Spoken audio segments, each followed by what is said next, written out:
Hello friends, అమృతం అమోఘం ఛానల్కి స్వాగతం. ఈరోజు బనానా లస్సీ ఎలా తయారు చేసుకోవాలో చూపిస్తాను.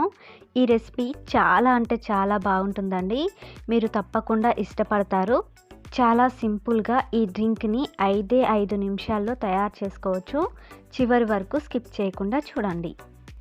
ముందుగా ఒక జ్యూసర్ జార్ తీసుకొని ఇందులోకి 1 కప్పు దాకా చల్లని కమ్మటి తీయటి పెరుగుని తీసుకోవాలి.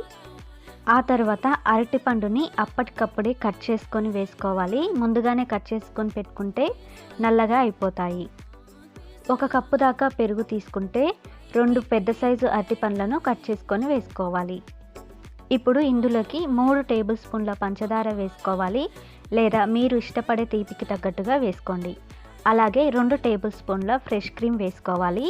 ఈ ఫ్రెష్ క్రీమ్ వేసుకోవడం వల్ల టేస్ట్ మరింతగా పెరుగుతుందండి. ఒకవేళ మీ దగ్గర లేకపోయినా పర్వాలేదు, స్కిప్ చేసేయచ్చు. పెరుగులో వాటర్ ఉంటుంది కదండి, ఆ వాటర్ని నేను ఇందులో పోసుకున్నాను.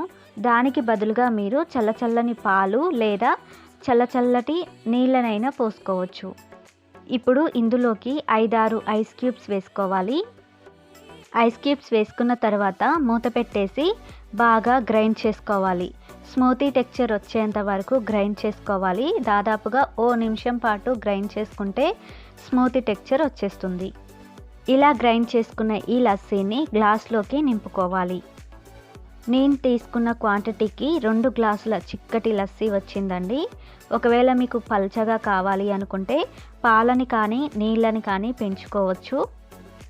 ఇప్పుడు ఈ లస్సీ పైన పెరుగులోని మీగడ వేసి తాగితే చాలా అంటే చాలా బాగుంటుందండి. ఈ మీగడతో మాత్రం టేస్ట్ మరింతగా ఉంటుంది.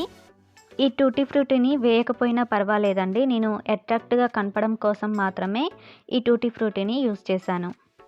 మీకు ఇంకా కూల్ కావాలి అంటే ఐస్ క్యూబ్స్ వేసుకోవచ్చు, లేదా అర్ధగంట సేపు ఫ్రిడ్జ్లో పెట్టుకొని సర్వ్ చేసుకోవచ్చు.